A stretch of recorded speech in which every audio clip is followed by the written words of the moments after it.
چې په حروف تهجی باندې افتتاح رااله مکی بوي سوا د بقره ال عمران هر چې سورۃ رعد ده پاغي کې اختلاف شوی.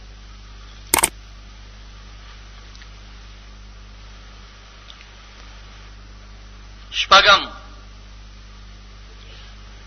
كل سورة فيها يا أيها الناس وليس فيها يا أيها الذين آمنوا فهي مكية. سوا د سورة حج هر سورة چې يا أيها الناس ندا ورکی و خود يا أيها الذين آمنوا ندا ورکی نه و دا به مکی وي. یوازې سورة حج دی چې دا غي په اخر کې د يا أيها الذين آمنوا اركعوا واسجدوا امر راغلی او ندا امر راغلی مؤمن د مکی او د ندا ورکی جمع.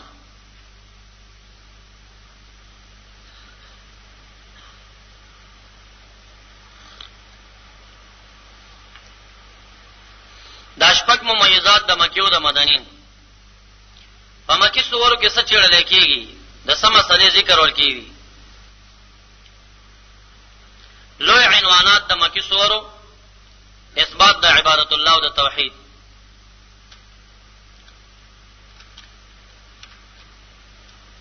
اثبات عبادت الله او توحید. دویمه دعوه د سورو مکیو اثبات الرسالت.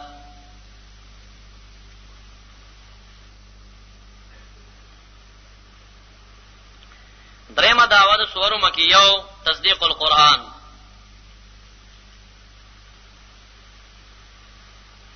څلورمه دعوه د سورو مکیو اثبات البعث والجزاء.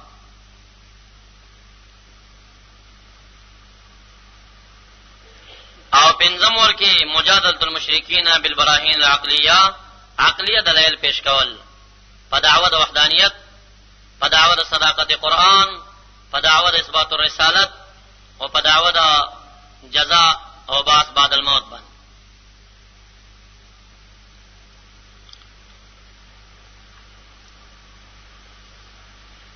رد چې راځي په شرکیاتو باندې، په منکرینو د رسالت باندې، په منکرینو د یوم الجزاء باندې، په منکرینو د قرآن باندې بردود ورکی ذکر کیږي.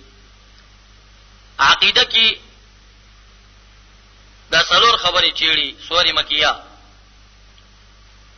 وحدانیت، رسالت، صداقت قرآن، اثبات الجزاء و یوم الميعاد.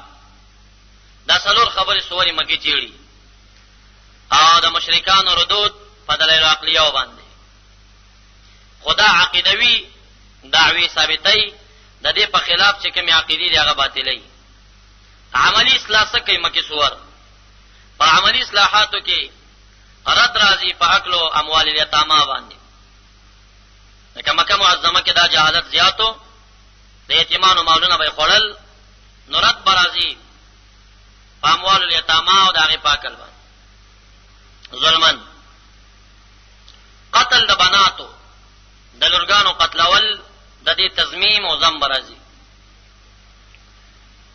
رد په عادات شرکیه باندې د دې رسوم د جاهلیت په باطلې.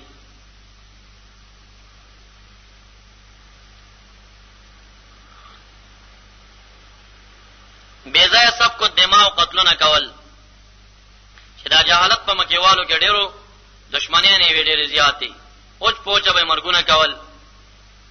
نو عملی اصلاحات چې کوي رد پر رسوماتو جاهلیت، عقل د اموال یتاما ظلمن رد پاغي باندې، او دا شان قتل د بناتو رد پاغي باندې، او قتل عامه په خپل درمیان کې رد پاغي باندې. دا عملی اصلاحات د سورې مکیه دي. عقیدوي اصلاحات اثبات التوحید، اثبات الرسالت، او اثبات یوم الميعاد، او صداقت قرآن، او دلائل عقلیه په رد منکرینو دغه دعوو کې. دا د سور مکیه خلاصي دي. کله چې تفصیلی راشي بیا درته پته لګي. سور مدنی به وای بالکل طرز جداوي. چې کله مکی شروع شنو بیا به ته پوه شې چې مکی کې څه دی او مدنی کې څه. بل چې په سور مکیو کې چل کېږي قصص د انبیاء ما سبق، قصص د انبیاء ما سبق.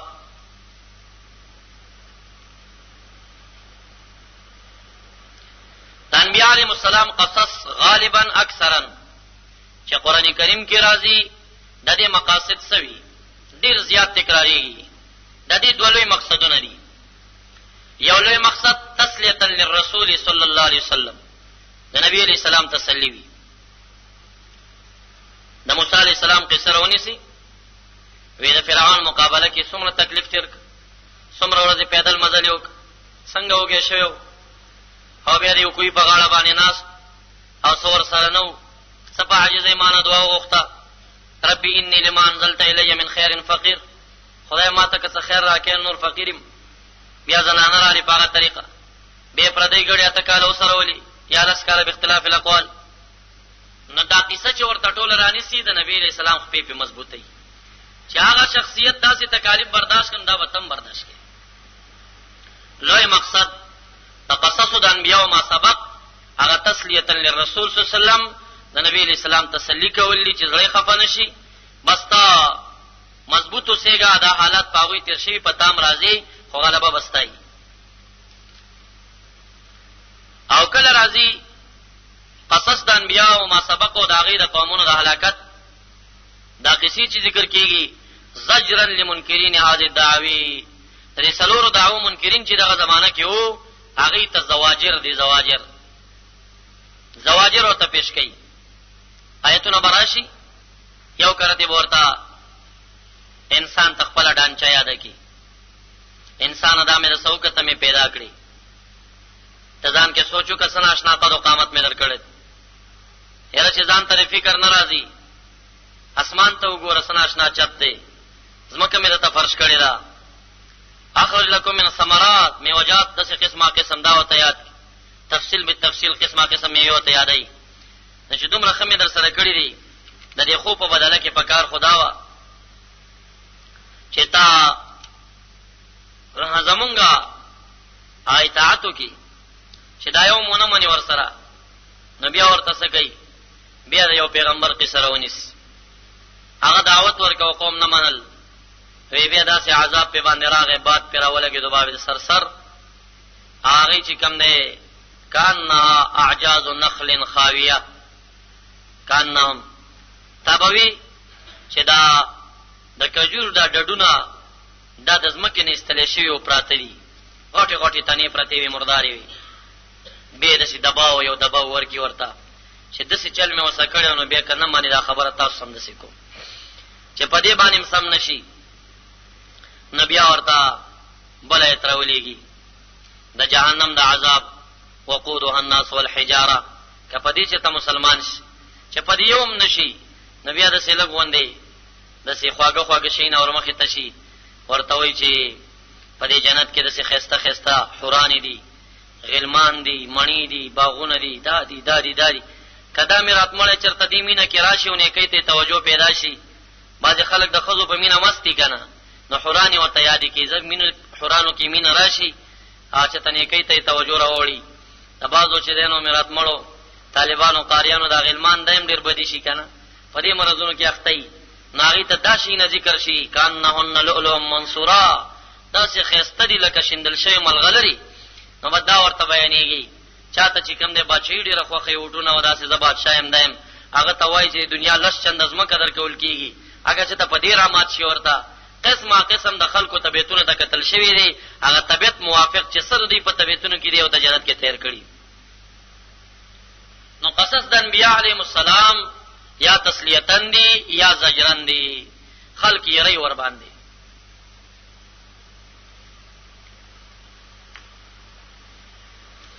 بل په سورو مکیو کې مغلقات لفظیه ډېر زیات دي قصر الفواصل مع قوة الالفاظ و ایجاز العبارات لن آیتونه دي مکی مدنی اوږده آیتونه دي او معلقات دي او ډېر لنډ دي او الفاظ ډېر سخت دي.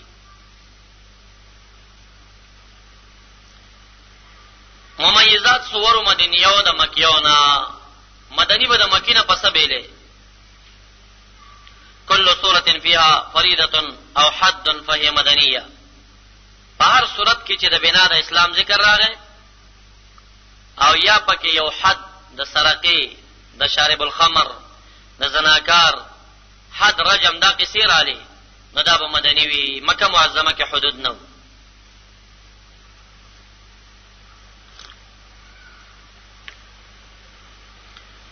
كل سورة فيها ذكر المنافقين فهي مدنية سوى العنكبوت.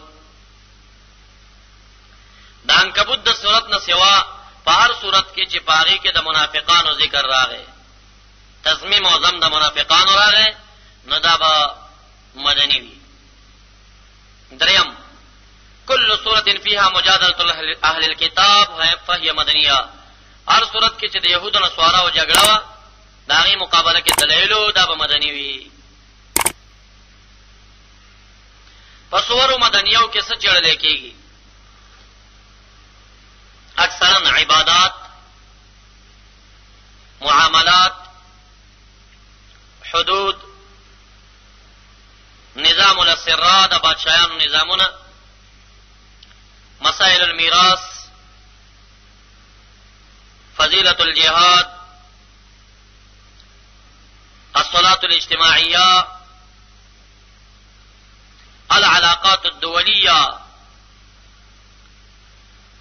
دفاعی طاقتوری او ځان برابرول د کافر په مقابله کې، او حکومتي قوانین.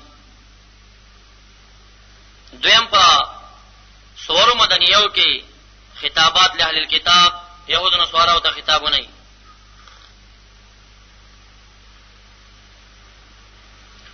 او ذکر د دې خبرې وی چې اهل کتاب او تمامه تفرقه بعد العلم کړي، ومختلفوا الا من بعد ما جاءهم العلم بغيا. دریم په سورو مدنیو کې وضاحت حال المنافقین، د منافقانو د حال کشف اکثرا دسی نخي خای چې تا ته پته ولګي دا منافق. وازاحت الستار عن خباياهم، د دې د پټو شین نه پردې لري کوي. طرز داوی طول المقاطع والآیات، آیتونه بوګدوګدوي. مسله شرعیه فرعیه په تمامه طریقه ذکر کوي.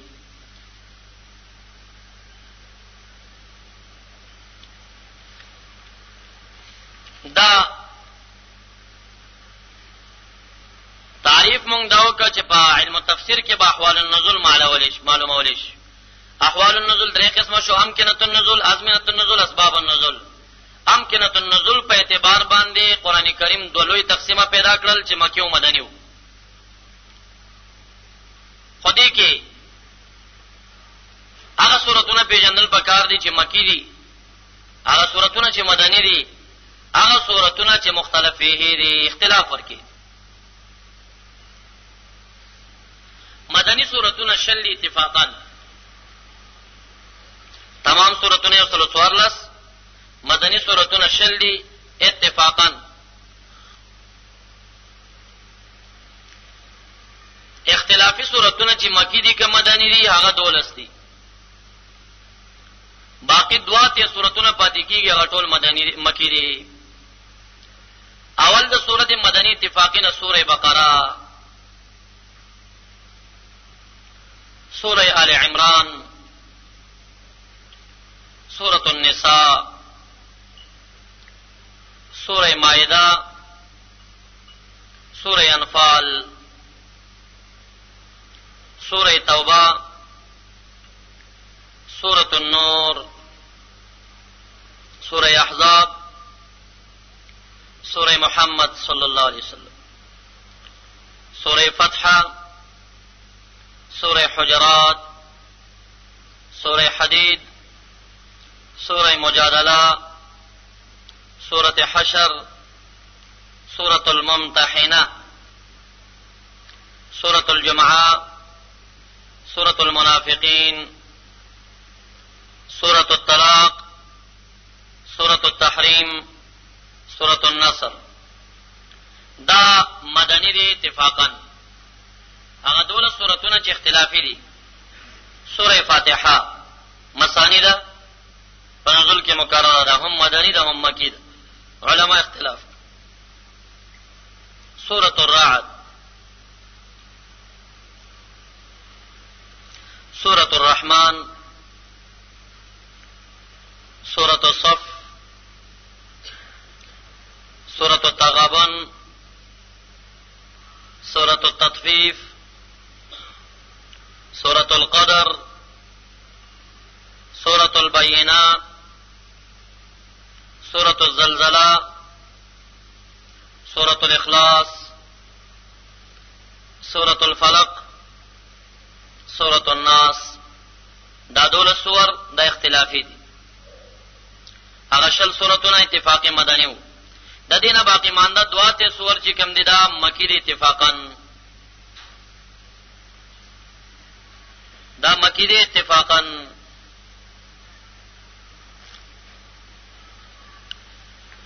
بعضی آیتونه دي چې هغه دی مکی په سورو مدنیو کې داخل شوی. عثمان ذو نورین صاحب د وجد سمافاد نه په سورو مدنیو کې داخل کړي. یا نبی اکرم صلی الله علیه وسلم ورته ویلي کاتب ته چې دا دې صورت کې داخل.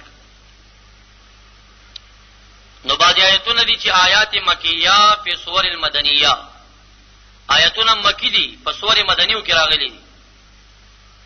من جمله دا غینا سورۃ انفال مدنی دی. پدې کې آیت نمبر 13 چې کوم دی دا مکی دی. وَإِذْ يَمْكُرُ بِكَ الَّذِينَ كَفَرُوا لِيُثْبِتُوكَ وَيَقْتُلُوكَ أَوْ يُخْرِجُوكَ وَيَمْكُرُونَ وَيَمْكُرُ اللَّهُ وَاللَّهُ خَيْرُ الْمَاكِرِينَ. آغا خمیات کا چل جوڑ کا تا کافرانو دیرا پارا لیثبتو کچی دی یو ساتی تان او تڑی تان یا دا چې دی قتل کی تالر یا دا چې دی اوباسی تالر دا وطن خپلنام فریبونا جوڑ کردئی جزا دا فریب ورکدئی لرخد تعالی واللہ رب ذوالجلال غورد جزا ورکون کو دے فریب کارانو لرم خیر الماکرین. دا دارالندوه کې چې مشرکان راغون شیو دار حال ته اشاره ده. نو سورت مدنی ده او آیت ورکه مکی ده نشوي. دا شان سورت انفال 4 نمبر آیت ده مدنی. دا آیت ورکه مکی ده. یا ایها النبی حسبک الله ومن اتبعک من المؤمنین. یا رسول الله تعالی الله کافی دی واغه چې تا بیدار دې مؤمنانو ناغم کافی دي تعالی رام.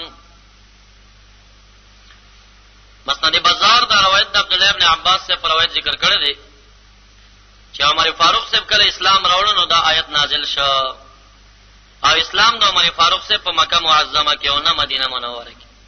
نو سورت مدنی دی آیت ورکه مکی راغی.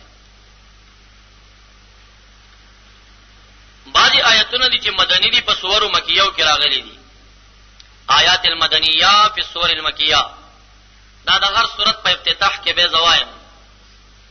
هر سورت په افتتاح کې وایم چې دا سورت مکی ده خو پدې کې سلور 15 فلان فلان فلان آیتونه چې دي مدنی دي. دا سیمه مثال اوس درکړم. دا فلانه سورت مدنی ده خو پدې کې فلان فلان فلان آیتونه مکی دي.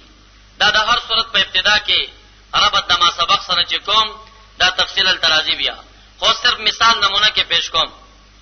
آیتونه مدنی فی السور المکیہ. مثال داغی لکه سورۃ انعام دا مکی دی.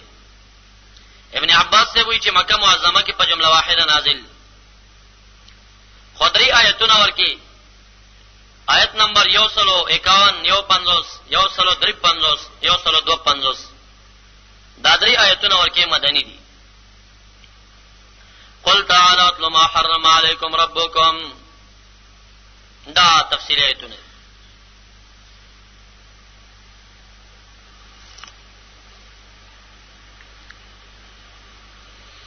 دا شان بعضی آیتونه دي چې هغه دی مکی خو حکم د مدنی دی.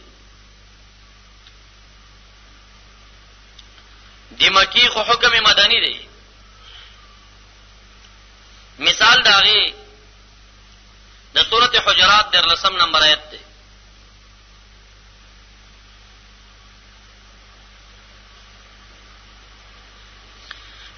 حجرات 13 نمبر آیت اورز د فتح مکی باندې نازل شوی دی. یا ایها الناس خلقناکم من ذکر و انثى وجعلناکم شعوبا وقبائل لتعارفوا ان اکرمکم عند الله اتقاکم ان الله علیم خبیر. نازل بعد الهجرہ دی. خطابات پکې خطابات په یوحنا سو عام دي. دا شان خطابات عامه په یوحنا سره چې نازل بعد الهجرت وی علما دي ته مکی نوای مدنی وته وای او نازل په مکه معظمه کې نوای چې دا نزل بمکه او حکم مدنی د مدنی او نازل په مکه معظمه کې. بعض آیتونه دي چې نازل بالمدینه دي حکمه مکی، نازل په مدینه منوره کې د حکم مکی وی. مثال دا هغه د تجتمی سفاری سورۃ ممتحنه ده،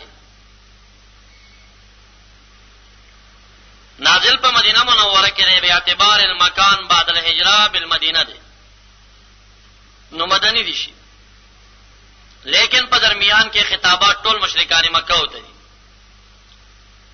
او په دغه طریقه باندې دي سورۃ علماء د اصول مطلقاً مدنی نه وایي بلکې وایي مدنی حکمه مکی.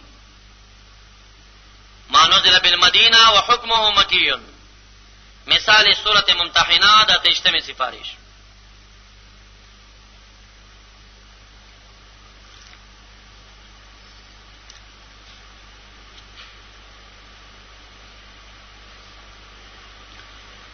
داشان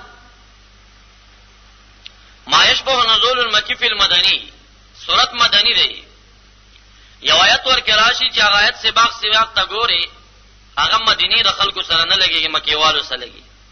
ایت علماء د اصول ما يشبه نزول المکی فی المدنی سورۃ مدنی کی یو آیت راشي چې مشابه د مکی سره دی لکه سورۃ انفال مدنی دی. نو په دې کې د آیت نمبر 22 وَإِذْ قَالَ اللَّهُمَّ إِنْ كَانَ هَذَا هُوَ الْحَقُّ مِنْ عِنْدِكَ فَأَمْطِرْ عَلَيْنَا حِجَارَةً مِنَ السَّمَاءِ أَوْ ائْتِنَا بِعَذَابٍ أَلِيمٍ. آیت نمبر 22 نو استعجال المشرکین للعذاب کان بمکه لا بالمدینه. دا عذاب غختل او دمر جرأت کول دا د مدینه د خلکو کار نو دا د مکه معظمه د خلکو. سورۃ مدنی دی خو مشابه د مکی سره. آیت ورکی داشان ما یشبه نزول المدنی فی المکی هغه چې مکی د مدنی سره مدنی د مکی سره مشابه وي لکه سورۃ نجم مکی دی. آیت نمبر 22 الذين يجتنبون كبائر الإثم والفواحش إلا اللمم الذين يجتنبون كبائر الإثم والفواحش إلا اللمم. عاجزان ساتي لوی گناهونه فواحشنا خلمم نزان ساتل نشي نه ساتي. ان ربك واسع المغفرة. سیوطی رحمه الله وی چې مراد د فواحشنا كل ذنب فيه حد چې حد ورکی او مراد د کبایرونه هر هغه دی چې جزای جهنم وي خو حد ورکی نه وي. علمم دا عام صغیر شو قبلا نو جار کله مکه معظمه کې حد نو ذکر د فواحش چراغه ها ګناه چې پاره کې حد وي الته حدود ونه ندا نزول المدنی فی المکی سورۃ مکی ده او آیت ورکه مشابه د مدنی سره ده. ما حمل من مکه الى المدینه بعد ایتونه چې مدینه منوره کې نازل دي او مکی ته وړل شوی دي. دا ټول قران کریم چې د هجرت نه وړاندې نازل دي مکی څومره سور دي دا ټول وړل شوی دي. خو بعض صحابه کرام په بعض روایتو کې تصریحات کړی دي لکه براء ابن عازب روایت د بخاری باندې وایي اول من قدم علينا من اصحاب النبي صلى الله عليه وسلم مصعب ابن عمير وابن ام مكتوم فجعلا يقرآن القرآن. اول چې مونږ تراغه مصعب ابن عمر صاحب راغی عبد الله ابن ام مکتوم راغی او مونږ ته قران کریم لستا بیا عمر فاروق صاحب راغی، 20 نفر مرګریو. بیا نبی اکرم صلی الله علیه وسلم راغی.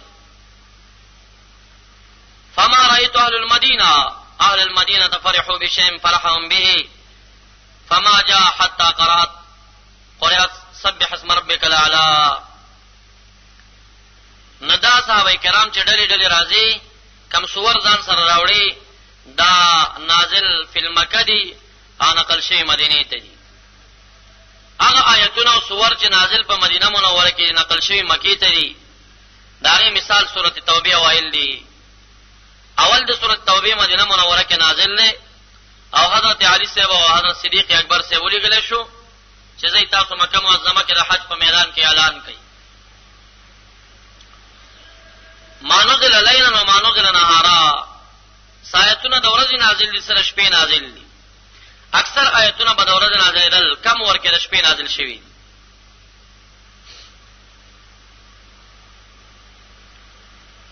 هغه چې د شپې نازل دي بلال حبشي رضی الله تعالی عنہ پر روایت ده سید ابن حبان ابن مردویه ابن ابي الدنيا د عائشه بي قال چې بلال سبراغه د اذان اجازه غوښته فوجده يبكي نبی علیہ السلام ته چوکتل جاړي ويا رسول الله ما يبكي کس شری جړی قال وما يمنعني ان ابكي ولبن جړم وقد انزل علي هذه الليله بیگاره باندې آیت نازل شو. سورة ال عمران یوصل 90 نمبر آیت ان في خلق السماوات والارض واختلاف الليل والنهار لآيات لأولي الألباب. واذا نازل شو بیویل چې ویل لمن قرأها ولم يتفکر، هلاکت او سخت عذاب داغه انسان دی چې دا لولي او فکر ورکې نه کوي. نو پدې باندې نبی علیہ السلام جړل چې امت زما وې ټول لولي او دې کې تفکر به نه کوي، دا بدی د هلاکت او د ویل هغه عظیمی کنه طبيعه گزاريږي. آداشان دا غدری کسان چې حضرت کعب رضی الله تعالی عنہ دا غدو مرګري تبوک د غزا نه پاتیو او کوم وعیدات او د قبول د توبې چې توبه قبول نه ده به سورج دې سره قد تعلق شو د بخاری پر روایت ندل تم کعب وای رضی الله تعالی عنہ چې وعلى الثلاثه الذين خلفوا سورۃ توبه یو لسمه سفاره دا آیت د شپې په اخري سره شپې کې نازل شوی او د سحر جمع ته چې نبی اکرم صلی الله علیه وسلم راغی صحابه کرامو ته ویل چې درې واړه راولې معافی راغله. دا سی بعض آیتونه د شپې نازل شوی.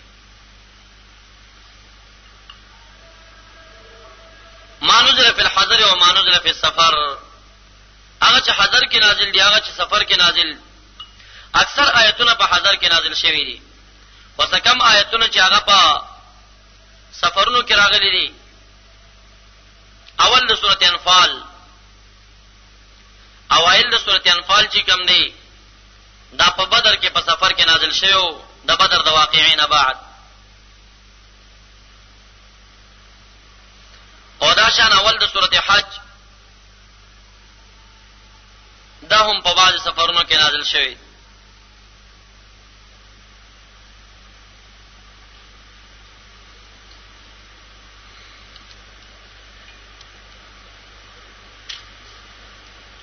نو په علم التفسیر کې معرفت د احوال ثلاثه نه لابودی دا.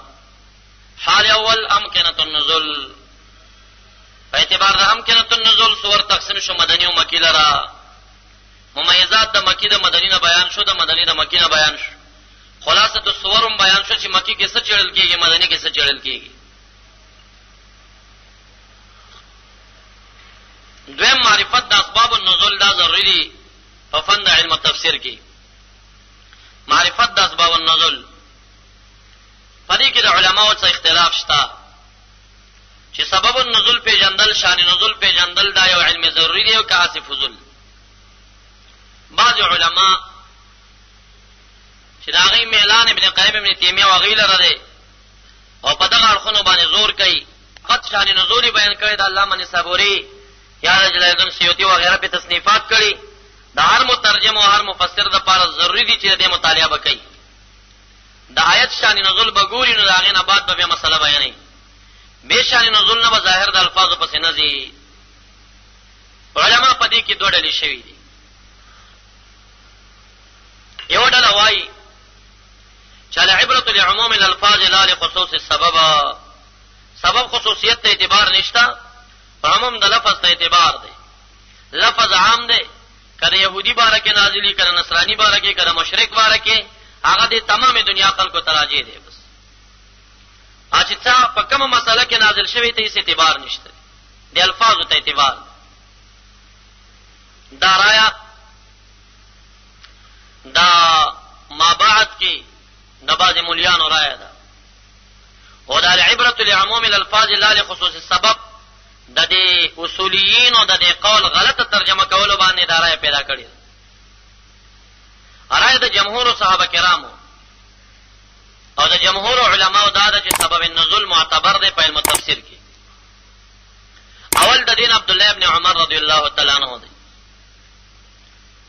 بخاری دویم جلد کې کتاب التفسیر کې دا قول نقل کړی دی چې فن مناظره بحث کې موږ دا بار بار تکرار کړی.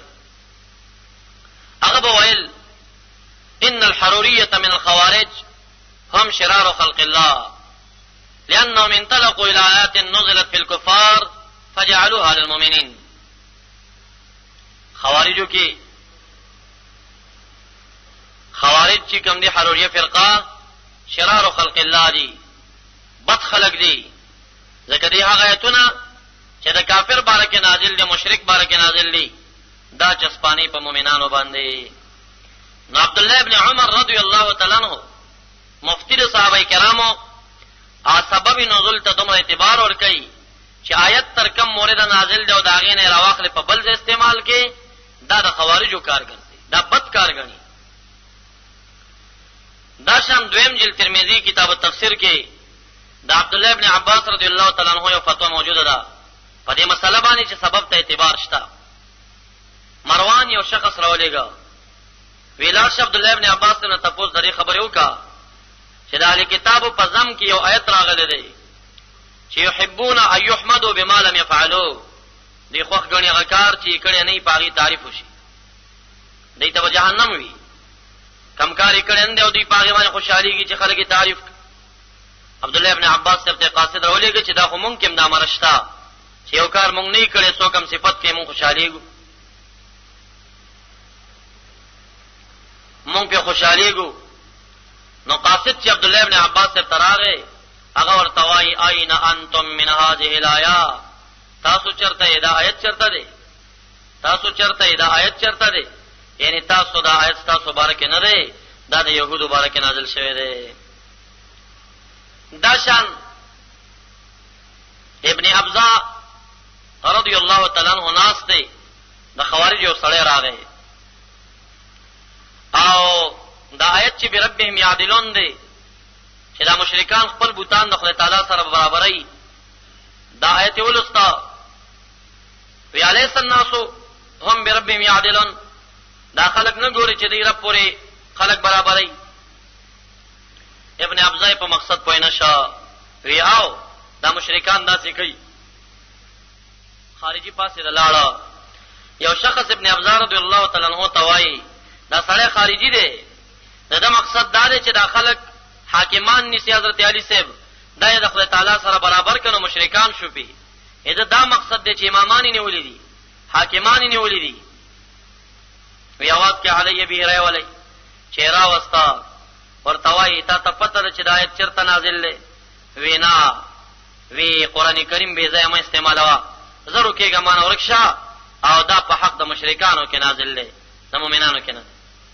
نو دا صحابه کرام دي آیتونه چې د مشرک بارکه نازل هغه پوری چسپانای، يهودي بارکه نازل هغه پوری خاص کای، نصرانی بارکه نازل هغه پوری خاص کای، مؤمن بارکه نازل د مؤمن پوری خاص کای.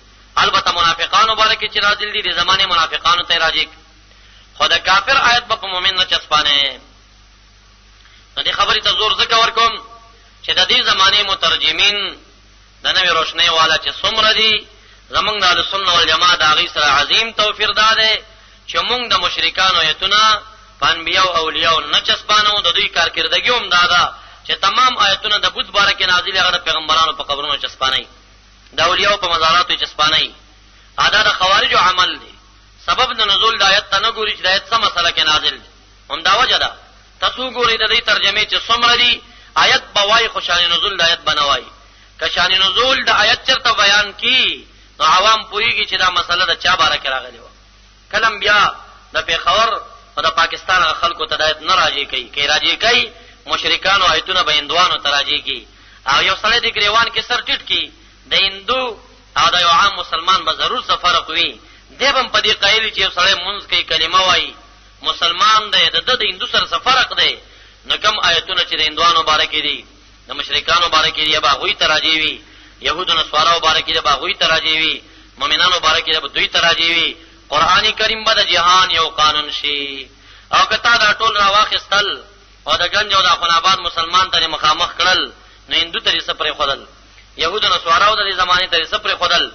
او یا خو به داسې وایي چې د افغاناباد خلک او یا مطلب دا دی چې د پیښور خلک او د امریکې اسرائیل هیڅ فرق نه لري یا د هندوستان هندوان هیڅ فرق نه لري. نو دا خو ډېر یو کمزوری فکر دی چې ته لا اوسه پورې دومره نشي فرق کولی چې د پاکستان عوام مسلمانان د اسرائیلو سره فرق نه لري. او که دا د عقیده وي نو همدا د خوارجو عقیده وه چې د خپل مسلک نه خلاف خلک مشرکان ګڼل نو بیا خو خارجي. او که یو سړی معمولیم د فرق قایل شي نو بیا ضرور په دې کې فرق کول پکار دی چې کم تعذیبات او ایتونه چې پرد د مشرک کې نازل دي هغه په مسلمان چسپانول نه دي پکار.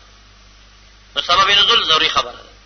او کم خلک کوي چې یاره د اقوال د صحابه کرامو نه منم.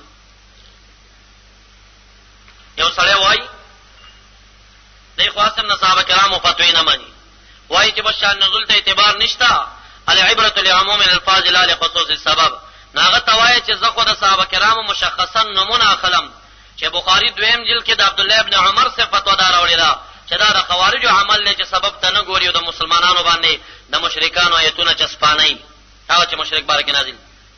ابن عباس سے مشخصا نوم اخلم، د ابن ابزار رحمت الله علیه مشخصا نوم اخلم. دا ته چې وایي چې العبرة لعموم الالفاظ لا لخصوص السبب د دې قائل مشخصا را په ګوته کې چې قائل څوک ته خدا سي یو قول چې لا قائل معلوم هم ده. البته اصول التفسیر او اصولیون ذکر کړل دي دا غي به موږ د صحابه کرامو د قول سره تطبیق وکړو ولې تعارض پیدا کړي. العبرة لعموم الالفاظ لا لخصوص السبب د دې معنی دا نه ده چې د مشرک او د بت باره کې نازل په اولیاء او په مؤمنین چسپان دا نه ده. دې مقصد دا دی چې کوم آیتونه د هغه زماني مؤمنانو ته نازل دي په یو حادثه کې دا د هغه مؤمن پورې خاص نه دی، دا امت تاروز قیامت مؤمنانو ته عام. کوم آیتونه چې د هغه زماني يهودو نصاراو باره کې نازل دي دا تر هغه کلی خاص نه دی، دا د دې زماني يهودو نصاراو ته هم عام دی. کم آیتونه چې مشرکانو باره کې نازل دي دا د مکی مشرکانو پورې خاص نه دي، دا تاروز قیامت د دې زماني مشرکانو ته هم عام دي. نو العبرة لعموم الالفاظ لا لخصوص السبب دا معنی ده چې تر هغه زماني کافر او مؤمنو پورې مخاص کوي، خکته خلکو ته هم دا حکم عام دی. تاروز قیامت دا یو عظیم قانون دنیا ته راغلی. بیا هم ورته تاسو یو څو مثالونه پیش کړئ که عبرت عموم د الفاظو ته شي او خصوص د نسب ته د خصوص د سبب ته چرته نشي. وایي د دې آیت څه ترجمه ده؟ فاینما تولوا فثم وجه الله. کوم خوا چې مخ تاسو واړو دغلته ذات د الله دی، چرته مو چې مخ واړو په مانځه کې نو ذات د الله دغلته دی. اوس څنګه چل دی؟ داسې مونځ کولی شي؟ په ښه اړه خو په چپ اړه کولی شي؟ آیت خو عام دی کنه. العبرة لعموم الالفاظ لا لخصوص سبب کم داسې عام شي او سبب نزول ته ونه کتلی شي نو د آیت ظاهري مقصد دا راوځي چې کوم اړخ ته مونځ کې کوه او حال دا دی یو اړخ هم بغیر د قبلې نه بل اړخ مونځ نه کېږي. چې شان نزول دی پیدا که چې آیت نازل په مسئلې د سفر کې دی، آیت نازل په مسئلې د سفر کې دی او د سفر په ټیم کې چې تا ته څوک نشته چې تعلیم د قبلې در کې پته درته نه لګي چې قبله کومه څه ده، تفکر او اجتهاد او سوچ به وکړي چې په هر طرف باندې ودرېدې دا مونځ ستا د الله په درګاه کې قبول او منظور دی، هېڅ خلل نشته. نو که آیت دی د سفر د مسئلې پورې خاص کا خو څه خلل نشته، او که آیت دی چېرته عام که نو لار در نه رکېږي هر طرف ته خو د خدای ذات په دې معنی باندې نشي کېدی چې ته ورته منځ وکړې. دا شان دا سورۃ انعام کی یا د مائده په آخر کې دا راځي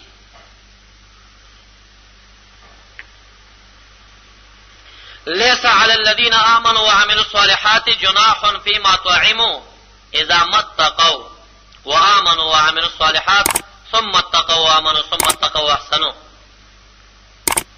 دا آیت ظاهری ترجمه دار مخکې د شراب حرمت ذکر دی او ورپسې دا وی لیس علی الذین نشته پاک کسانو چې ایمان راوړي وعملوا الصالحات او نیک عمل دي جناح څه ګناه پینشتره فی ما طعموا پاغه څه کې چې د شراب خوړلې اوس کلی یا نور مرداري خوړلې د مسفح وغیرہ. اذا متقوا په دې شرط باندې چې تقوا ورکوي که شراب اسکلی یا صحیح څه ګناه پینشت. د آیت د حرمت نه بعد د آیت راځي که آیت سبب نزول ته ولټه او سبب نزول پیدا کې خو هیڅ خبره نشته. که سبب نزول دی پیدا نه کو عبرت دی عموم د الفاظو ته ورکا نو د دې آیت د ظاهر نه دا ثابتېږي چې شراب یا بعض مردار خللو کې سبق نشته خو نور تقوا کوي.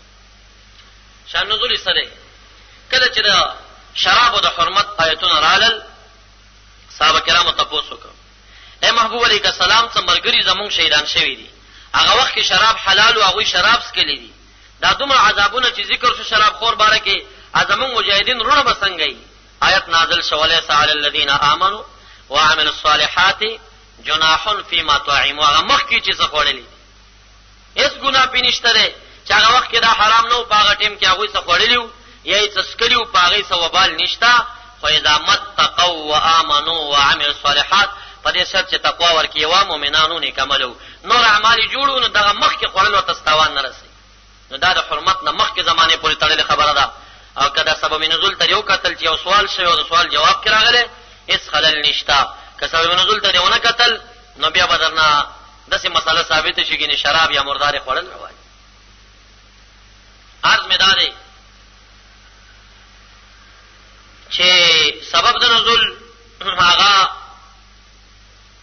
ضروری علم دی او شان نزول پیژندل دا ضروری دي او موږ به کوشش دا کوو چې قران کریم کې اسباب نزول اکثرا بیان کو دا کدا ضروری خبرې دي. خدا او پیژنې چې تاسو کله تفسیر مطالعه کوئ دا اسباب د نزول مبارک چې روایت راځي یو صریح په سبب النزول ده بل کنایه من سبب النزول ده. که تاسو تفسیر مطالعه کوئ الفاظ د تراشی تبه د کوم ځای معلومه چې دا سبب نزول بیانې کدا ترجمه بیانې. نو په تفسیر کې او کتب د تفسیر کې الفاظ دي چې هغه صریح په سبب النزول دي او الفاظ دي چې کنایه من سبب النزول ده. هغه الفاظ چې صریح په سبب النزول دي هغه مسله بیانول دي رستو په اخر کې لفظ د فنزلت ده. یو سړی قصه وکي راوي چې داسې مسله او داسې قصه او فنزلت یا فنزلت دا په اخر کې په داخله کې پس بیا د آیت نازل شو. دا فنزلت یا فنزلت دا صریح په اسباب النزول له کتب چې تاسو بیا ګورئ تفاسیر چې مطالعه کوئ مخکې د ذکر د مسالې نه چې مسله راوي ذکر کی او په آخر کې لفظ د فنزلت یا فنزلت وایي دا صریح په اسباب النزول دی.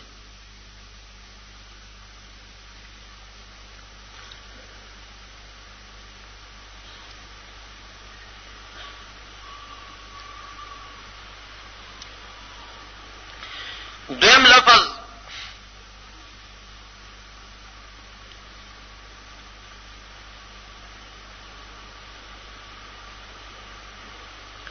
هغه لفظ نزلت هذه الآية في كذا نزلت هذه الآية في كذا دا آیت په دې مسله کې نازل لروي وي نه نزلت هذه الآية في كذا لفظ دا صریح په سبب النزول. درم احسبها انها نزلت في كذا احسبها انها نزلت في كذا ګمان مې دې چې دا دې مسله کې نازل دا درې الفاظ صریح دي په سبب النزول کې. لفظ دا فنزلت لفظ دا نزلت هذه الآية في كذا لفظ دا احسبها انها نزلت في كذا. هغه لفظ چې کنایه په سبب النزول ده کنایه په سبب النزول هغه دا لفظ دی اتدری فيما انزلت هذه الآية اتدری فيما انزلت هذه الآية تا تپتر چې آیت پس کې نازل دی بیا راوی وای چې دا په دې کې نازل دی نو دا کنایه ده دې کې امکان د سبب نزول هم شته، دې کې امکان د ترجمه اجتهادي هم شته چې کې دې شي دا راوی اجتهادن دا مسله کړي، صحابي تفسیر کوي ځان نه.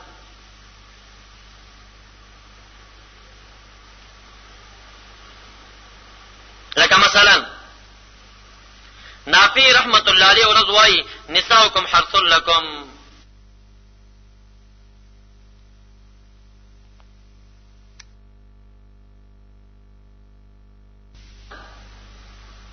نافع رحمت الله علیه ورضوای نساؤکم حرث لکم.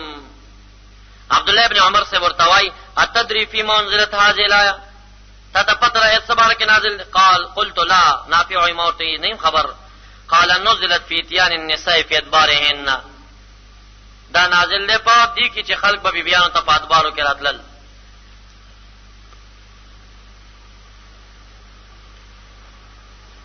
اوس داسې او تعارض په سبب نزول کې راغی. بعض مفسرین یو سبب نزول بیان کا، بعضو بل.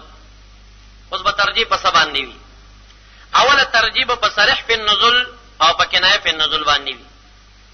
کيو کتاب دیو کته سبب نزول بیان کا اغل تدس لفظ چا تدری فی منزلت هذه الايه، ابل کتاب چې سبب نزول بیان کړي واغه ویلو فنزلت، یا ویلو چې انها نزلت فی کذا، یا احسبها انها نزلت فی کذا.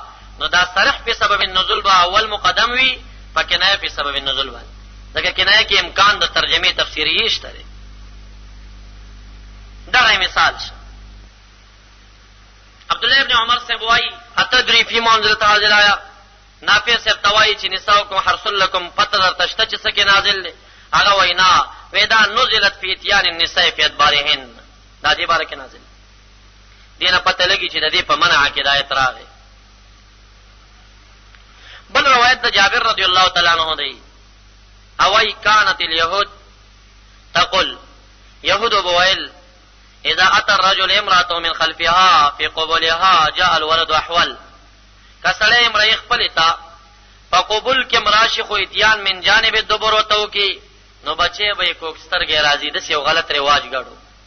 فنزلت، نو آیت نازل شو نساؤکم حرث لکم فاتوا حرثکم عن ناشئتم من ای جهه. خو چې هدف یو وي نور من ای جهه دې کې باک نشته. جابر سے بوئی فنزلت، ابن عمر سے بوئی اتدری فی منزلت هذه الايه. لفظ دا تدری فی منزلت هذه الايه کنایه فی سبب النزول. لفظ دا جابر سے د فنزلت صریح فی سبب النزول. نو قول دا جابر سے د عبد الله ابن عمر سے په قول مقدم شو، دا په باندې راجح. کله چې تعارض په سبب نزول کې راشي یو طریقه د ترجیح ده چې صریح الفاظ ته بګوري کنایه ته بګوري، چې صریح الفاظ چا ویلو کنایه چا ویلو. دویم کله چې تعارض په سبب نزول کې راغی ترجیح په تقویت او سند ورکول کیږي. سند وګوره چې سند د چا قوی دی.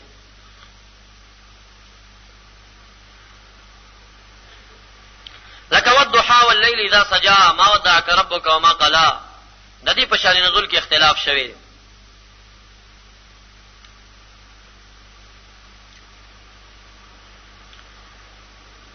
بخاری او مسلم د جندب البجلی رضی الله تعالی عنہ پر روایت ذکر کړی دی چې نبی اکرم صلی الله علیه وسلم بیمارو دو یا درې شپې د مشرکانو یو زنانه تراله ورتوای ما ارى شیطانک الا قد ترکک لم يقربك ليلتين او ثلاثا فانزل الله.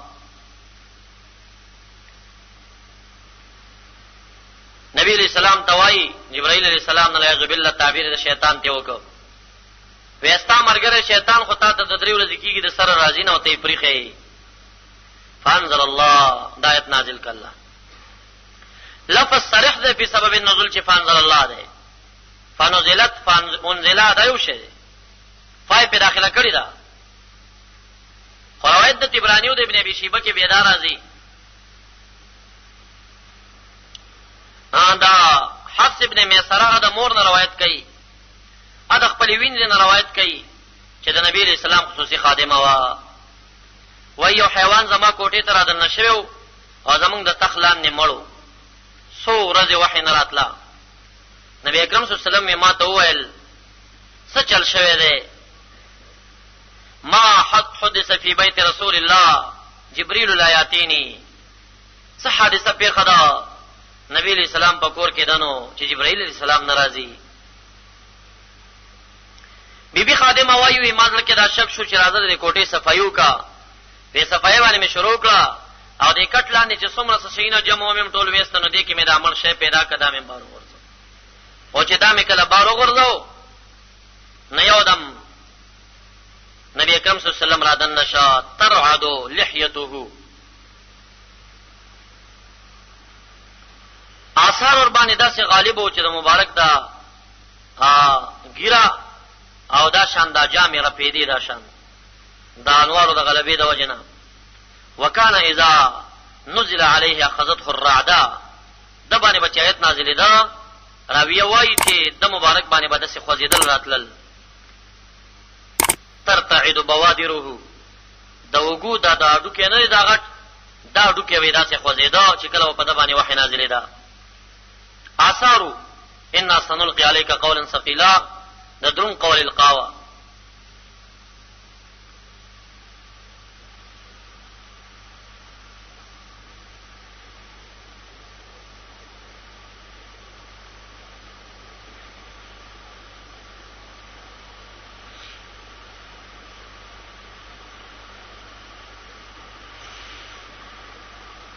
فانزل الله نخل تعالی آیت نازل کو دام صریح دی په سبب النزول چې فانزل دی اغم صریح دی په سبب النزول چې فانزل دی آیت نازل شو چې والضحى قسم می ساق پټیم باندې واللیل اذا سجا ما ودعك ربك رب تاسو سره مخخنه ده کړي او ما قلا نه دشمنی اعلان کړي در سره وجداو چې نبی اسلام باندې سوچ په خفغان تیر شو چې جبرائیل علیہ السلام ولی ناراضی نو هغه آیت هم صریح دی د آیتم صریح دی خو نشان نزول د دویم روایت د بیبي کې په اسناد کې سره روایت دي چې لا يعرف دي او شان نزول د اول روایت چې کوم دی د بخاری د مسلم دی نو دا معتمد او راجح دی چې چا اعتراض داسې کړو دا غي په جواب کې نازل شوی نو کله په دې سره فرق کیږي کله کدوال الفاظ صریحو سندونم د دوالو صحیحو ترجیح به سبب نزول کې بیا چاته ورکه نبی باغ چاته ترجیح وی چې کم یو راوی په دې حال کې خپل حاضر وي لکه مثال په تور عبد الله ابن عباس رضی الله تعالی عنہ وايي چې يهود دا مشرکان يهودو ترالل چې مونږ ته سخت اعتراض وخای چې مونږ به اعتراض وکړو سخت اعتراض ته وخای چې مونږ به اعتراض وکړو الله هغه ورته وی چې د روح ته پوښتنه نه وکړي نورال المشرکان د نبی اسلام نه تاسو د روح کا ان جواب کې سرونه کانه روح نازل شي فسالوه فانزل الله صریح ده په سبب النزول لیکن روایت بل کې دار راځي چې روایت د بخاری د عبد الله ابن مسعود صاحب دی عبد الله ابن مسعود صاحب وايي كنت امشي مع النبي صلى الله عليه وسلم بالمدينه مدینه منوره کې د نبی اکرم صلی الله علیه وسلم سره روانم وهو يتوقع على عصيب یو لرګي ورسلو باغی تکي کولا فمر بنفر من اليهود د يهود یو ډله باندې تیر شو يهود خپل کې یو بل ته راځي تاسو ته وکړو تاسو یو کچ حدثنا عن الروح روحنا جواب راکا فقام ساعه ورفراسه نبی علیہ السلام ولاړو لک سات به سر مبارک اوچت کا فعرفت انه يوحي اليه عبد الله بن مسعود سی وی چې ما ورته وکتل زه په پوښوم چې د توسو وحی نازلېږي حتا سعد الوحي تر دې چې هغه وحی ته پورته شو جبرائیل علیہ السلام ته لاړ ثم قال ويل الصلاة وي قل الروح من امر ربي وما اوتيت من العلم الا قليلا اگر روایتم صحیح ده دا روایتم صحیح ده اگر روایتم صریح ده په سبب النزول دا روایتم صریح ده په سبب النزول لیکن پدې کې عبد الله بن مسعود سے براوی دی د شاعر حال دی دی وی کنتو امشي مع النبي صلی الله علیه وسلم روانما او هغه کې عبد الله بن عباس سے قصه کوي چې قالت قریش اليهود قریش يهود ته داسې وی نو يهود سره خو دې ټیم کې عبد الله بن عباس سے نو بلکې مکی معظمین قریشین راغلي مدینه منوره ته غوینه سوال زده کړي بیا تلی به پر رسول الله اعتراض کړي نو هغه خبره د عبد الله بن عباس سے دا ورېدو خبره ده او دا خبره د دې دو خبره ده نو ترجیح به داسې روایت تور کولی شي په کوم کې چې راوی په واقعا کې حضور لري شهود لري دا په هغې باندې مقدم وي. دا دریمه طریقه د ترجیح ده. اوله طریقه د ترجیح په اسباب النزول دا ډېره زیاته به تاسو ته پیښیږي. تاسو که اسباب النزول وګورئ د هر ید دپاره به 2 3 4 5 سبب نزول وي، یو به د بل نه ډېر لرې لرې وي، په تطبیق به یې پوهېږئ نه. یو د اسباب یاد کوئ چې سبب نزول لپاره الفاظ صریحه یاد کوئ، الفاظ غیر صریح و کنایه یاد کوئ. صریح په کنایو مقدم دی. دویمه طریقه دا ده که دواړه صریح یا دواړه کنایو. جرح د رواتو ته وګورئ چې کوم معتمد روایت دی کوم ځای که دواړه صحیح چرته راوي ته وګورئ چې کم کې شاعر حال دی کم کې هسې قصه کوي. او څلورمه درجه دا ده چې تطبیق پکې وکوئ. که تطبیق چرته کېدی شو نو تطبیق یې کول پکار دی.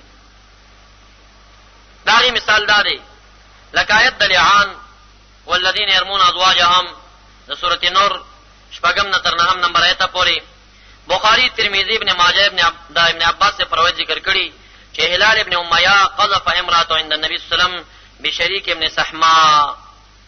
هلال ابن امیہ په خپل ښځه باندې دا تورته په چې دا د شریک ابن صحما سره جوړه ده. دا په دغه کې نازل شوی دی. او روایت د بخاری او د مسلم دی د سهل ابن سعد نه وای جاء عویمر الى عاصم ابن عدی. عویمر عاصم ابن عدی ته راغی وی ویل چې نبی علیہ السلام نه تپوس وکړه د هغه سړي باره کې چې د هغه وجد مع امرأة رجلا د خپلې بیبي سره یو سړی ګیر کا ایقتله قتلی وی فیقتل بهم کیف یصنع دی به بیا قتلولی شي که نه څه چل به کوي. نو دا آیت نازل شي. نو تطبیق دا دی فجمع بینهما بوقوع حادثة هلال اولا وصادف مجيء عویمر كذلك. د هلال مسله پیښه وه او په دغه ټیم کې دا د عویمر سایل سوال هم دغه ټیم کې وشو.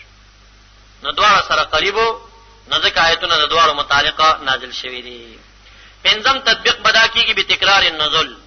حکم وکړه په تکرار د نزول باندې چې آیت 2 ځل نازل دی، آیت 4 ځل نازل دی، 5 ځل نازل دی. تکرار د نزول کې حکم وکړه یو ځل په دې مسله کې نازل دی بیا په دې کې بیا په دې کې که بله طریقه د تطبیق درته نه وه یاده نو حکم په تکرار نزول باندې کولی شي.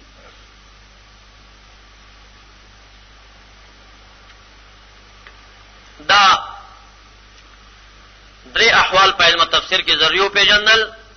دویم د احوالاتو نه هغه اسباب النزول. دریم د احوالو نه هغه ازمنة النزول دي. ازمنة النزول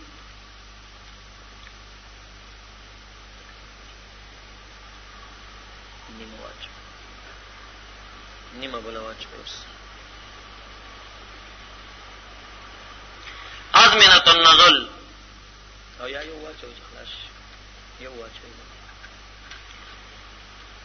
ازمنة النزول پدې کې باید مترجم او مفسر دا خبر او پیژني چې اول ما نزل سری آخر ما نزل سری. او دا مفسر دا پاره دا خبره پیژندل ډیر ضروری دي چې دا آیت په کوم وخت کې نازل دی او دا بل آیت په کوم وخت کې نازل. تر دې چې د تعارض په ټیم کې تطبیق چې نشي کولای حکم په نسخ وشي. او نسخ کې زمانه او تاریخ ډیر ضروری دي چې مؤخر به د مقدم نه پر ناسخ وي، مقدم د مؤخر نه پر ناسخ نشي کېد.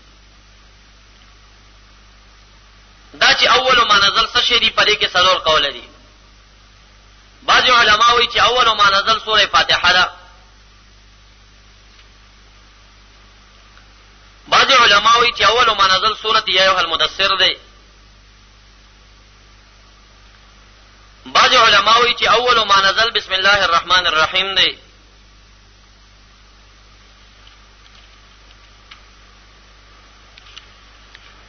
او اکثر علما دا وایي چې اول ما نزل سوره د اقرا بسم ربک الذی خلق ده. ما نزل سوره فاتحه ده یا سوره بسم الله ده، بسم الله الرحمن الرحیم ده یا ایها المدثر ده. اولیت د سوره فاتحه باندې او یا دا بسم الله باندې نصوص شرعیه نشته. او دا چې سوره مدثر اول نازل ده دا قول د جابر ابن عبد الله رضی الله تعالی عنہ دی بخاری او مسلم دا روایت ذکر کړی دا ابي سلمہ ابن عبد الرحمن نا وایي چې سألت جابر ابن عبد الله غنه مې تاسو کا اي القران انزل قبله قران کریم کې کوم سورتونه اول نازل دي وایي ماته اول چې یا ايها المدثر قلت او اقرا باسم ربك بما ورتويل چې اقرا باسم ربك اول نازل دي قال احدثكم بما حدثنا به رسول الله زه خو درته هغه څه بیانوم چې ما ته رسول الله مبارک بیان کړی دي.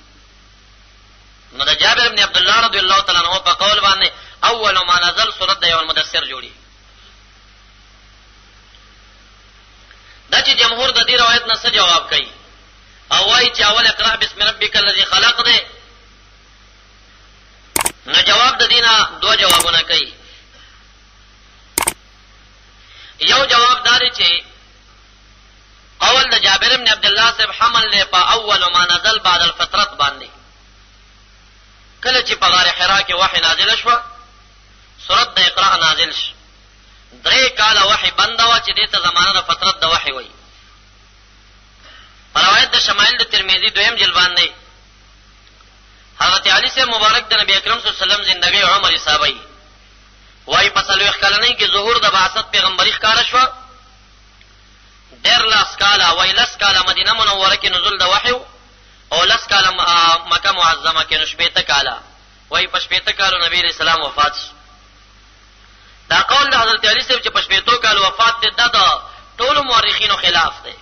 جواب د دینه دا دی چې غرض د حضرت علی صاحب د نبی اسلام زندگی شمارل نه دي، غرض د دا زمانه د نزول د وحی ده چې سلويخ کالو نه خوا شروع شو.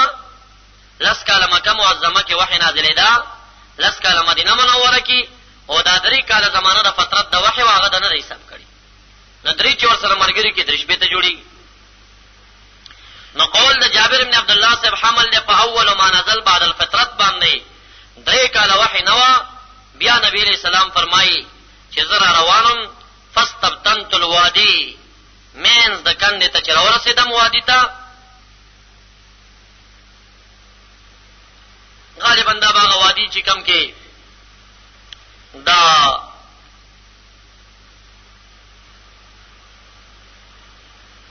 جنت معلا مقبره ده، دا ډیر جوړه ساحه او ټیټه علاقه ده. یا د دې مخکې غار حرا پورې نورم داسې غرونه او شیلې راځي. فنظرت امامي وخلفي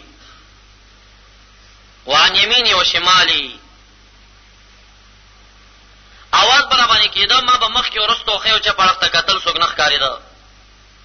ثم نظرت الى السماء برمه چوکتل فاذا هو يعني جبريل علیہ السلام التو فاخذتني رجفه فما زلزله ولرزه لګیدا. دا وجدي حال دی چې په نبی اکرم صلی الله علیه وسلم په خپلم تواری شوی دی. د نزول د وحی په ټیم او د جبرائیل علیہ السلام چې معلم د دو په دغه ټیم کې دا سره د اثر په درازي باقی استعداد ډېر غټو. د دې زمانه د صوفیانو غو ډېر پریواتلو چې کېدل دا استعداد غټو برداشت کولای شو. خو څنګه اثر په هغه مبارکم راغلی دی. مطلق حرکت او ارتعاد او رجفه د دې انکار نه کړي پکار چې دا د نبی اکرم صلی الله علیه وسلم په حالاتو کې هم ذکر دي. اخذت من رجفه وی رجفه ونیوم خدیجه بیبي ترالم امن ورتو کې چې دسترونه پټ مې کوي آیت نازل شوه والمدثر قم فانذر. ندا هم دا روایت د جابر سره نه بیرته پته لګیږي چې بخاری مسلم راخسته چې دا د فترت د وحی نه رستو قصه کوي. ځکه دلته وایي چې فیضا هو یعنی جبرائیل هغه جبرائیل علیہ السلام بیا ولته فما رجفه لګیدا. نو دا جبرائیل السلام خو د مخ کې وزل پیژندل او چې اوسه پیژند. د دینه مخ کې 3 کاله مخ کې په غار حرا جبل نور کې د نبی اکرم صلی الله علیه وسلم سره اقرا سورۃ نازل شوه. بیا 3 کاله نو د روایت حمل په دی باندې. آیات دیمه طریقه تطبیق دادا چې اقرا بسم ربک الذی خلق چن آیاتونه اول نازل دي او دا چې اول ما نزل یا المدثر ده نو دا به تمامه نازل ده. نو جابر صاحب قول به حمل شي په تمام صورت باندې او قول د هغه جمهور چې اقرا نازل ده هغه به حمل شي په بعض آیاتونو باندې.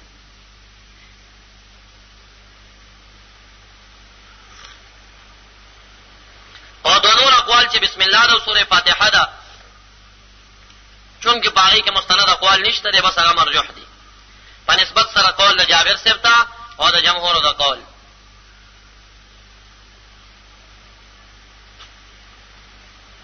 یا دریم تطبیق د یا المدثر او د اقرا ادا دی چې اقرا بسم ربک الذی خلق دا اول ما نزل للنبوه دی، او یا المدثر اول ما نزل للرساله دی. قم فانذر ورکی راځي، رسالت غیر لره دی. نو اول ما نزل فی الرساله اغا یا المدثر، اول ما نزل فی النبوه هغه چې کوم دی اقرا بسم ربک دی. آخر ما نزل، آخر کوم آیتونه نازل شوي، پدې کې مختلف اقوال شوي دي. تقریبا لس قوله پدې کې علماء کړي دي چې آخري کوم آیت نازل. روایت د بخاری د ابن عباس سے بدا دے آخر آیت نزلت آیت الربا، آخری آیت د ربا آیت دے چې د سورہ بقره 228 نمبر آیت. یا ایها الذین آمنوا اتقوا الله وذروا ما بقي من الربا، وې دا آخر کې نازل. دویم قول ابو سعید ابن جبیر رضی الله تعالی عنہ دی 201 نمبر آیت د سورہ بقره یادای چې آخر شیء نزل من القرآن واتقوا یوما ترجعون فيه الى الله، دا آیت نازل. دریم قول د سعید ابن المسیب دی رحمه الله، هغه وایي چې آخر ما نزل آیت نمبر 202 د سورہ بقره دی. یا ایها الذین آمنوا اذا تداینتم بدین الى اجل مسمى فاكتبوه، دا آیت. دا درې وړ اقوال عمده اقوال دي په تایید د آخر ما نزل کې، لیکن تطبیق بيداوي چې دا درې وړ آیتونه سره قریب دي. اول د سعید ابن جبیر او د سعید ابن مسیب خو یو ته او دوه ته کې اختلافي، نه دا آیتونه ټول په آخر کې نازل شوي دي چې قول په اول آیتونو کړي چې قول په آخر آیتونو کړي. څلورم قول د براء ابن عازب رضی الله تعالی عنہ دی، هغه وایي چې آخري آیت د سورۃ نساء 106 نمبر آیت دی. آخر آیت نزلت یستفتونک قل الله یفتیکم فی الکلالا، وای دا آیت دی. دا قول ضعیف دی، البته تطبیقی کېدای شي. غدا چې مراد د براء ابن عازب بداشي چې آخر ما نزل فی حق المیراث، د میراث د احکام متعلق آخر د آیت نازل شوی. پنځم قول د ابی ابن کعب رضی الله تعالی عنہ دی، هغه وایي چې آخر ما نزل هغه لقد جاءکم رسول من انفسکم د سورہ برات اخر آیت دی. دا قول هم په تمام قرآن کې آخر ما نزل کې دا مرجوح دی، لیکن تطبیق کېدای شي چې قول دا ابی ابن کعب رضی الله تعالی عنہ د حمل شي په آخر ما نزل من سورۃ براءت سره، لا من جميع القرآن. د سورۃ براءت آخري آیت دغه دی. شپږم قول د عائشہ رضی الله تعالی عنها دی، هغه دا چې آخر ما نزل سورۃ المائده، دا سورۃ مائده ده چې هغه کې اليوم اکملت لكم دینکم راغلی.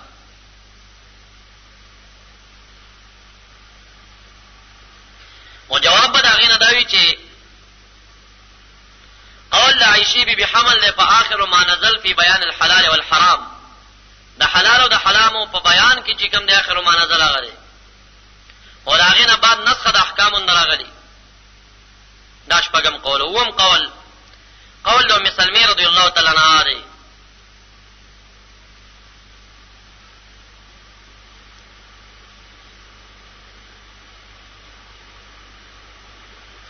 هغه وایي چې آخر آیت نزلت هذه الآیه فاستجاب لهم ربهم انی لا اضيع عمل عامل منکم من ذکر و انثى.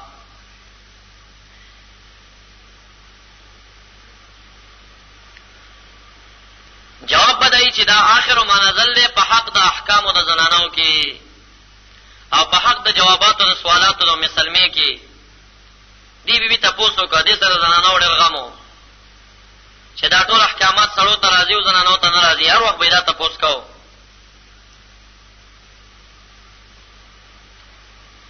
یو ورځ تاسو کو چې د نارینه‌و تعریفات او صفات راځي او د زنانو نه راځي، نبی اکرم صلی الله علیه وسلم نے دا تپوسو کا آیت نازل شا دا سورۃ احزاب 15 نمبر آیت ان المسلمین والمسلمات والمؤمنین والمؤمنات والقانتين والقانتات والخاشعين والخاشعات والمتصدقين والمتصدقات والذاكرين الله كثيرا والذاكرات وغلط صفاتو کې نر او خزه زمزم رالی مدد تسلی او شو خوشاله شو. بلورل د جهاد مسائل رال نبی علیہ السلام ته وی ګوره دا نارینه جهاد ته دیو دومره اجرونه دی او غنیمتونه دی وینځي دی غلامان دي دا نسی مونږ ته دې مامور شي چې جهاد تلاړ شي مونږ هم پکې برخي هم د آخرت په ګټو کې هم د دنیا په غنیمتونو کې. آیت نازل شو ولا تتمنوا ما فضل الله به بعضكم على بعض. ارزوګانې مو کوي دا شي نو چې خدای تعالی پتاو څه کې بعضې په بعضو په خصوصیاتو به تر کړی دي بیا به ناشکر شي. اذنانو د سړو احسانات زړه کې مراواله چې په د احسان نه په ما دي مشي بس نه دې شي در باندې خدای پیژندل هم د څه پیدا کړی. مسجد اول نه نارینه پیدا نشون نارینه واغه شینا احسانات ارزوګانې مکوي تاسو دا خو د خدای خو غره چاته ورکی چاته نه ورکی. بل ورځ بیا یو تاسو کا داغه متعلق نازل شفاستجاب لهم ربهم انی لا اضيع عمل عامل منکم من ذکر و انثى. دا قبول د الہ دا دعا قبول کړی دا چې خدای تعالی د عمل کون کې عمل نه ضایع کوي کاغه نارینه کې زنانه نو چې دې دا قول کړی چې اخره دا نازل دی نه په جواباتو د سوالاتو د دې کې اخر دا نازل په حق د احکامو د زنانو کې اخر دا نازل نه تمام قرآنی کریم. اتم قول چې هغه د عبد الله ابن عباس څخه دی هغه وایي چې من یقتل مؤمنا متعمدا فجزاؤه جهنم هي اخر ما نزل دا اخر نازل شوی روایت د بخاری د ابن عباس څخه. جواب داغینا بداوی چې د آخر ما نزل فی حکم قتل المؤمن عمدا فی حق حکم قتل المؤمن عمدا. دا مقصد دار چې د مؤمن په قتل او داغه په سزا کې عمدن چې قتل کړي خیری تعالی تمام قرآن کریم کې دا نام قول هغه دا عبد الله ابن عباس سے چې اذا جاء نصر الله والفتح او چې آخر سورۃ نزلت اخر سورۃ دا نازل ده. نو جواب بدای چې آخر سورۃ من حيث سورۃ دا نازل ده او هغه چې کوم آیتونه دي هغه رسو فقط آیتونه نازل شوي تمام سورۃ چې اخیری نازل دي هغه سورۃ فتح ده. تاسو ګورئ یو څل سوار لسی بلی کلی اخیری هم ده.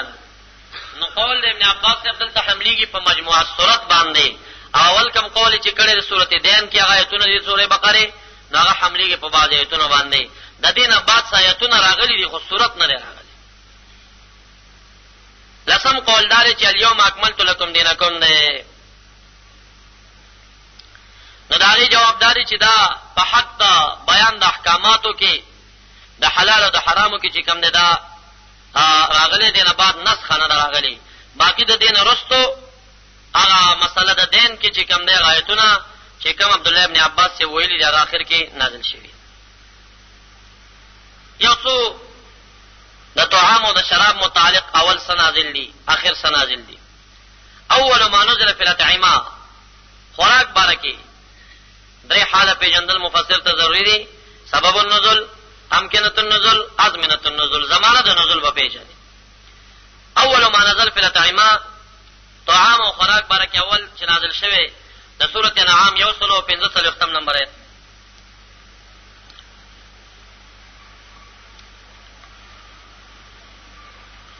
قل لا أجد فيما أوحي إلي محرما على طعام يطعمه إلا يكون ميتة أو دما مصفوحا ولحم خنزير فإنه رجس وفسق إلا لغير الله به فمن اضطر غير باع ولا عاد فإن ربك غفور رحيم. دعوة النازل. ثم آية النحل بیا سورة نحل آیت نمبر 114 نازل شوی. فَكُلُوا مِمَّا رَزَقَكُمُ اللَّهُ حَلَالًا طَيِّبًا وَاشْكُرُوا نِعْمَةَ اللَّهِ إِن كُنتُمْ إِيَّاهُ تَعْبُدُونَ إِنَّمَا حَرَّمَ عَلَيْكُمُ الْمَيْتَةَ وَالدَّمَ وَلَحْمَ الْخِنزِيرِ وَمَا أُهِلَّ لِغَيْرِ اللَّهِ بِهِ فَمَنِ اضْطُرَّ غَيْرَ بَاغٍ وَلَا عَادٍ فَإِنَّ اللَّهَ غَفُورٌ رَحِيمٌ. ثم آية البقرة بیا سورة بقرة 103 نمبر آیت نازل. إنما حرم عليكم الميتة والدم ولحم الخنزير وما أهل به لغير الله فمن اضطر غیر باغ ولا عاد فلا اثم علیه ان الله غفور رحیم. بیا آیت د سورۃ مائده 3 نمبر آیت نازل ده. حرمت علیکم المیتة والدم ولحم الخنزیر وما أهل لغیر الله به والمنخنقة والموقوذة والمتردية والنطيحة وما أكل السبع إلا ما زكيتم الآيام. دا ترتیب باندې نازل شوی. اول ما نزل فی الاشربا، پس کلو کې اول سنازل شراب متعلق. اول اعتراضی سورہ بقرہ 209 نمبر ہے. یسألونک عن الخمر والمیسر قل فیہما اثم کبیر ومنافع للناس. دا اشاره د عقلاو تپوس کې ستانه په بار د جواره کې او په بار د شرابو کې ورته وي د دوړو کې ګناه کبیره غټه ده او منفعتونه د پاره د خلکو. شرابو کې مستی ده او په جواره کې په اسانه طریقه باندې مال حاصلول، خو ګناه مور کې غټه ګناه ده. و اثمهما اکبر، ګناه د دوړو اکبر ده من نفعهما د نفع د دوړو نه. نو دا اشاره رااله نص صریح په حرمت کې نشه، خو عقلای پوی کړل چې ګوره دي کې ګناه د فائدې نه زیاته ده. هغه شرکت قلیل چې مفضی خیر کثیر ته واجب فعله وي، هغه خیر قلیل چې مفضی شر کثیر ته واجب ترکه وي. نو دي کې خیر لګ ده، ګناه غټه ده. و اثمهما اکبر من نفعهما، نه پکار دي چې دا متروک وګرځيږي ونشي. نو مغه د دې د نزول نه بعد عمده کسانو په دې کې شراب پرې خدل. شراب متعلق دویم آیت بیا راغی سورۃ النساء 2 نمبر آیت. یا ایها الذین آمنوا ایمان والا ولا تقربوا الصلاة مانځته دې کېږي ما حال دار انتم سو کاله چې تاسو نشي په حال کې حتا تعلموا ما تقولون، تر دې چې پوه شي چې سوای ندایت چراغه د مانځه کې خلل پیدا کوي. دا ډیر مضر شی دی، مې کوي. خو تصریح په حرمت بیا عمرانه غلا سنور خلقم ته منشو سبيام پکې پاتیو. دریم نمبر کې سورہ مائده 9 نمبر آیت نازل شي. یا ایها الذین آمنوا انما الخمر والمیسر والانصاب والازلام رجس من عمل الشیطان فاجتنبوه. یوه دا شراب د جواری او دا انصاب سره زم کړه یو قبح شو، بل ورته رجس ویلې شو پلیتی دا، بل ورته عمل الشیطان ویلې شو دا درې شو، بل ورته فاجتنبوه ځان ته وساته امر پراغه، بل لعلکم تفلحون فلا مو پدې کړه چې ځان وساته. بل څه چل دی سبب د جنگ دی. انما يريد الشيطان ان يوقع بينكم العداوه والبغضاء في الخمر والميسر. بل پکې څه چل دی ويصدكم عن ذكر الله وعن الصلاه، ذکر نه موړی نمازنه مانع دي. فهل انتم منتهون، اوس منع کیږي کنه اوس هم نه منع کیږي چې دومره قبح ورکی. نه دا په اخره کې نازل شو، د دینه بعد شراب مطلقاً حرام شو. ذکر عبد الله ابن عمر سے بوای چې نزل فی الخمر 3 آیات، او خمرو کې 3 تونه نازل شوی دي. اول چې نازل له سلونک الخمر والمیسر، صحابه کرامو کې بعض ورته وویل دعنا ننتفع بها كما قال الله، پرېږده چې موږ دې ګټي اخلو. خدای تعالی ویلي فسکت عنهم، نبی اسلام چپ شو. بیا آیت نازل شلا تقربوا الصلاة وانتم سکارا، چاوی حرمت الخمر. قالوا یا رسول الله الا نشربها قرب الصلاة، منظر ټیم سره نږدې به نسکو. نبی اسلام بیا ته چپ شو. یا ایها الذین آمنوا انما الخمر والمیسر نازل شو، فقال رسول الله صلی الله علیه وسلم حرمت الخمر، او الشراب حرام شو. دا اول ما نزل او آخر ما نزل متعلق اشربه و فاتحمه کی یو سو روایات. نو خلاصه دا علم التفسیر دا معنی اصطلاحی دا چې علم یبحث فيه، دا علم دی چې بحث کیږي په دکې د احوالو د کتاب عظیم نه، من جهه نزوله وسنده واداء الفاظه ومعانيه المتعلقه بالالفاظ والاحكام واحوال النزول. احوال النزول په پیج احوال النزول سو امکنه النزول مکی و مدنی مبیله، اسباب النزول او دا شان ازمنه النزول. دي کې بعض نور تعریفونه هم علماء کړی دي، بس توالت لازمي څه ضرورت ورته نه. قول د عبد الحکیم سیل کوټی ورکشتا، د امیر سید سند الهروی ورکشتا، خپل محمود علوسی رحمت الله علیه قول ورکشتا، مختلف تفسیرات شوی دي. خو خلاصه ټول تفسیرونو مرجع معنون یو شی جوړي. په اخر د دې بحث اول کې چې په ترجمه او تفسیر په معنی لغوي اصطلاحي دا قران او تفسیر کې دا بحث لګیدلو. پدې کې دا ولیکي چې اسامی د کتاب الله شریف چند اسامی ما د نصوص نه راغون کړي دي، هغه اسامی ځان سره ولیکي. قران کریم متعدد اسماء لري. یو نوم د قران کریم هغه قران دی. سورۃ اسراء 9 نمبر آیت کې ذکر دی ان هذا القران يهدي للتي هي اقوم. دویم نومي کتاب دی. سورۃ انبیاء 10 نمبر آیت کې ذکر دی لقد انزلنا الیکم کتابا فی ذکرکم. دریم نمبر نومي فرقان دی. سورۃ نور سورۃ فرقان اول نمبر آیت کې ذکر دی تبارک الذی نزل الفرقان على عبده ليكون للعالمین نذیرا. سورۃ ذکر دا سورۃ حجرات او آیت نمبر 9 نمبر آیت کې ذکر دی انا نحن نزلنا الذکر وانا له لحافظون.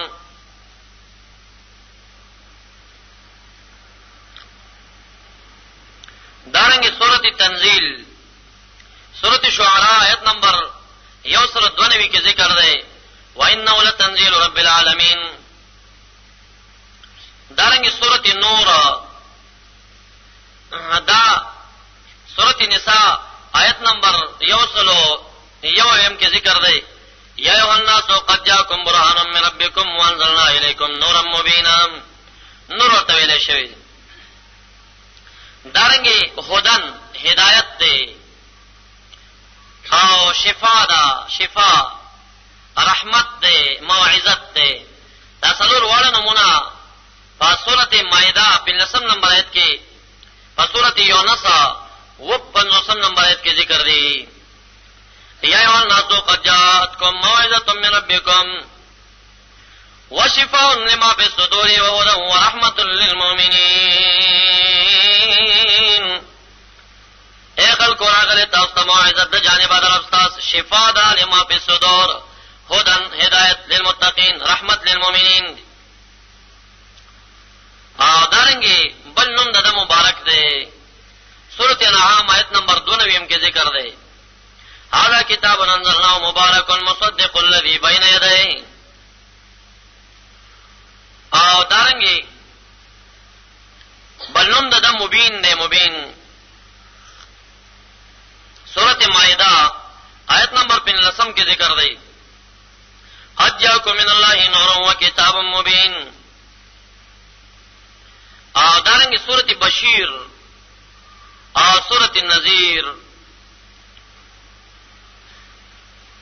کتاب فصلت آیاتم قرآن عربی لقوم یعلمون بشیرا نذیرا. دارنگی سورۃ بشرا قرآن تا بشرا ویلے شی. بشرا دا قرآن کریم نم دے. سورہ بقرہ 99 نمبر آیت مصدقا لما بین یدیہ وہدی وبشرا للمؤمنین. دارنگی سورۃ عزیز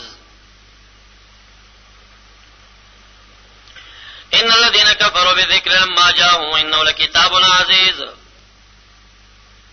اور دارنگی مجید سورۃ بروج 20 نمبر آیت تھی بل هو قرآن مجید. سنور آیتونه چې هغه په حدیثو کې قران کریم ته ویل شوی دي من جمله دا غینا نوم د قران کریم کریم دی کریم. او دارنگی عالی دارنگی حکیم او دارنگی حکمت داشان مهیمن. بل نوم د قران کریم مصدق دی. او حبل لرصید من جانب الله او صراط مستقیم. دارنگی قیم قول ورطویل شی مقل لی فصل دی فیصله کن دی. نبأ عظیم دی لوی خبرداری. حسن الحدیث دی. مثانی ورته ویل شي، تسمیه د کل باسم الجز. متشابه روح دی چې سبب د حیات قلبی دی او سبب د حیات ابدی دی. واحده مبني المفعول کا عربی دی، قرآن عربیہ. بصائر دی، ذی بصیرت، بیان دی، وضاحت د شیء او کوي، تبیان لكل شیء.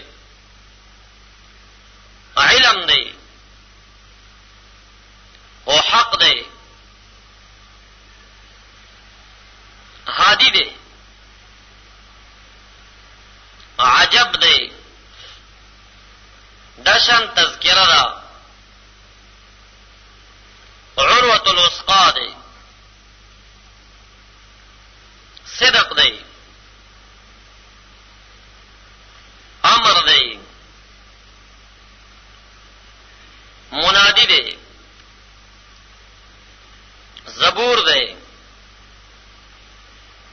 بلاغ دی من الله، قصص دی، بیان د قصص ما سبقو کوي، صحف دی، مکتوب فی صحف مکرمه دی، مکرم دی، مرفوع القدر دی، مطهر دی. دا تقریبا 55 نمونه قرآن کریم او بعض احادیثو کې کتاب الله شریف ته خدای شیو. ما د مختلفو تفاسیر نه راغون کړی دي ستاسو حضور کې عرش. دا د اصول التفسیر مبحث اولو چې په معنی لغوي او اصطلاحي دا قرآن کریم کې لګیدلو او ورسره ضمني اسباب النزول، امکنه النزول، ازمنه النزول دا بحث او چړل شه. باقی نور مباحث سبا درس لګوګت دی او نور هغه درې مورس چې کوم اصول دي نو هغه بلندوي ان شاء الله. په څلورم ورځ به سورې فاتحه کې شروع کوو. درود شریف ولولئ. الحمد لله رب العالمين والعاقبة للمتقين والصلاة والسلام على أفضل الأنبياء والمرسلين. ربنا اغفر لنا ولوالدينا ولأساتذتنا ولمشايخنا ولتلاميذنا ولأحبابنا ولجميع المؤمنين والمؤمنات والمسلمين والمسلمات الأحياء منهم والأموات، إنك رافع الدرجات ومجيب الدعوات وقاضي الحاجات. اللهم استرنا بسترك الجميل، اللهم أعنا على ذكرك وشكرك وحسن عبادتك. اللهم رحنا ريحة الجنة ولا ترحنا ريحة النار. اللهم ظلنا تحت ظل عرشك يوم لا ظل إلا ظل عرشك. اللهم ثبت أقدامنا على صراطك المستقيم. اللهم صل على سيدنا ومولانا محمد وآله وبارك وسلم عليه.